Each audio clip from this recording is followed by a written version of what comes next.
د دې نه مخکې د دې دپاره ډېرو خلکو قربانۍ ورکړي دي نو برپور تحریک د هغې دپاره چلېدلی و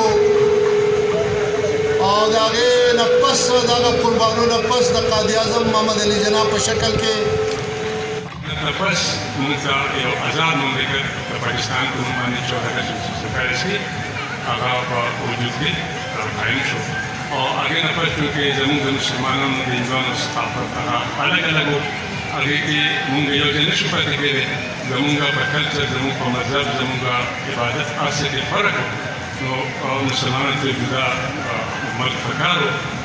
دې نه زموږ قائد اعظم نور مشرانو دې لپاره محنت وکړو او موږ ته الحمدلله نن یو آزاد مملکت پاکستان کې موږ اوسېږو نن پاکستان تاسو وینئ چې په ټوله دنیا کې چې کوم دی پاکستان چې کوم ملک دی نو ټول خلک دا وایي چې اسلامي ملک او یو ډېر ښایسته ملک دی عزتمندو مشرانو تاسو وینئ چې کوم پاکستان واحد داسې ملک دی چې په دې کې هر چا ته ازادي حاصل ده او د پاکستان قوم چې کومه نن د ازادي جشن مبارک په جوش او جذبې سره منوي خو زه یو خبره کوم چې دا ټیک ده چې دا ملک دا د قربانو نه بعد ازاد شوی دی خو د دې نه وروستو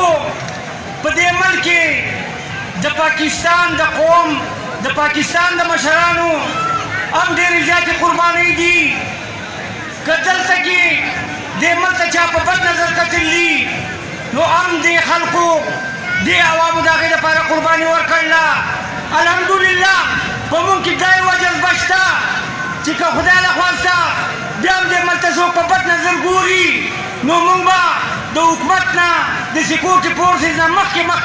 په فرنټ لاین باندې ولاړ یو او د دې ملک دپاره د خپل ځان دپاره به مونږ د دې ملک دفاع کوو او قربانۍ به ورکوو